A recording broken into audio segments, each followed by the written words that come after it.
नमस्कार, मैं हूं एडवोकेट जितेंद्र दलाल और आप देख रहे हैं मेरा YouTube channel the legal aid.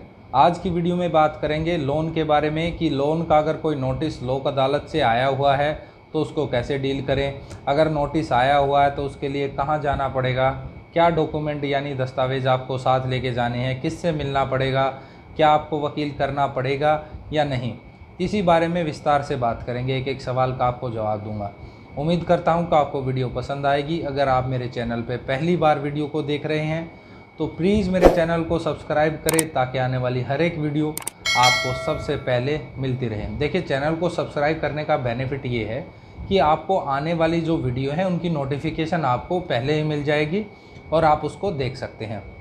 तो पहले जो सवाल मेरे से पूछा हुआ है कि कोर्ट में जाना है या तहसील में जाना है, तो देखिए आपको नोटिस जो आया है वो एक्चुअली दिक्कत क्या आती है कि जो तहसील जो होती है और कोर्ट जो होती हैं, दोनों बिल्डिंग मोस्टली जगह पे आसपास में ही होती हैं। तो आप कंफ्यूज होते हैं कि जो लोक अदालत है वो तहसील में लगी हुई है या कोर्ट में लगी। तो मोस्टली देखिए, ये जो अदालत लोक अदालत लगेगी 13/8/2022 को, ये जो है कोर्ट कॉम्प्लेक्स में लगेगी।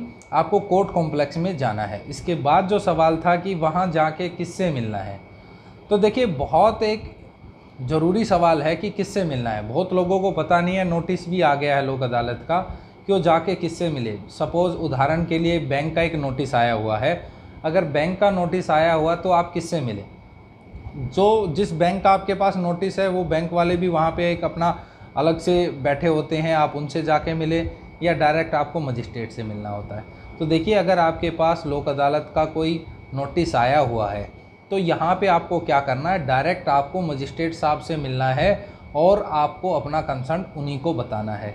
इसके बाद एक और सवाल था कि साथ क्या लेके जाना है। ये भी बहुत ज़रूरी सवाल था कि अगर आपके पास नोटिस तो आ गया, जाने को भी आप तैयार हैं, आपको पता भी है कि आपको जाना कहाँ है, लेकिन साथ क्या लेकर जाएं।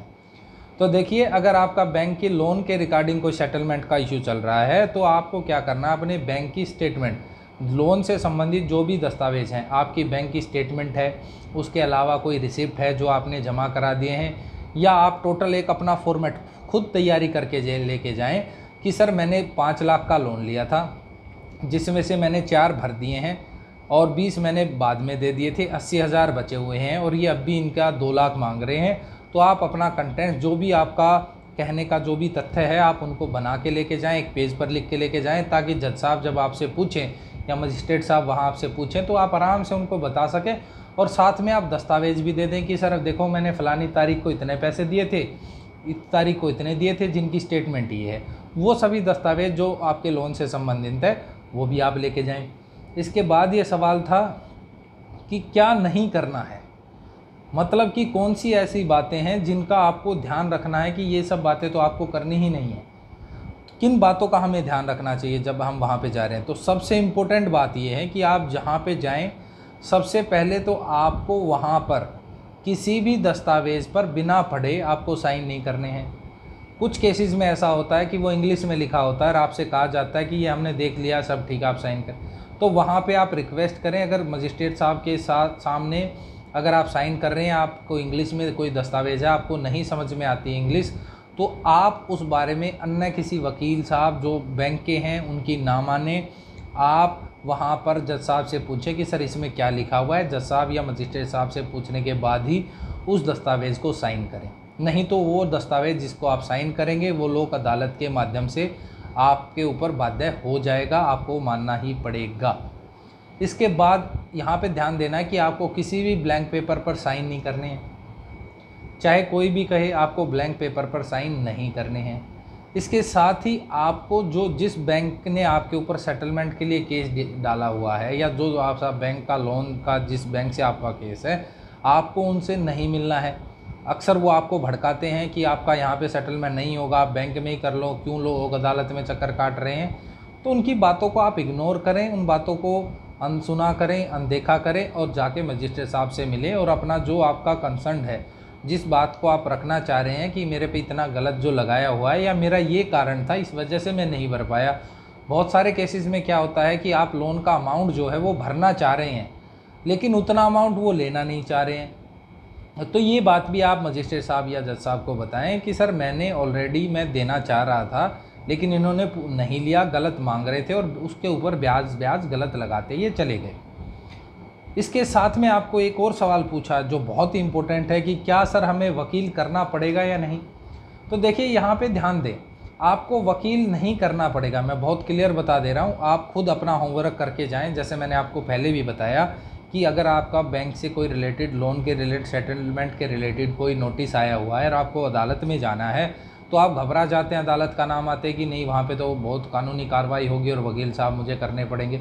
तो ये देखिए, अगर आपका लोक अदालत का कोई नोटिस आया तो लोक अदालत के लिए आपको वकील करने की कोई ज़रूरत नहीं है। आप अपनी पूरी डिटेल लेके जाएं, बैंक की स्टेटमेंट लेके जाएं, बैंक की कॉपी लेके जाएं, साथ ही वहाँ पर आप लेकर जाएं कि आपने कब बैंक को पैसा दिया है, कितना लोन लिया है, उससे संबंधित जो भी दस्तावेज लेके जाएं। जज साहब आपसे पूछें, आपको बता देना है, वेरी सिंपल। इसके अलावा एक बहुत ही इंपॉर्टेंट सवाल और पूछा जा रहा है कि क्या सर सेटलमेंट का नोटिस आ गया, उसके बाद मैं लोक अदालत में चला भी गया, तो क्या मुझे सेटल करना ही पड़ेगा। देखिए, आपके ऊपर लोक अदालत में केस सेटल करने के लिए इवन कोई जज साहब भी आपके ऊपर दबाव नहीं बना सकते हैं, वो सिर्फ समझौता करा सकते हैं। अगर आप उस समझौते से सहमत हैं तो आप समझौता कर लें, अगर सहमत नहीं हैं तो आप मना कर सकते हैं, लेकिन आपको समझौता करने के लिए बाध्य नहीं किया जा सकता है। इसके अलावा एक और सवाल था कि सर क्रेडिट कार्ड से अगर कोई संबंधित नोटिस आया, तो देखिए, अगर क्रेडिट कार्ड से संबंधित भी कोई आपके पास नोटिस आया है लोक अदालत से संबंधित, तो वो भी लोन की तरह ही सेम प्रोसेस आपको फॉलो करना है।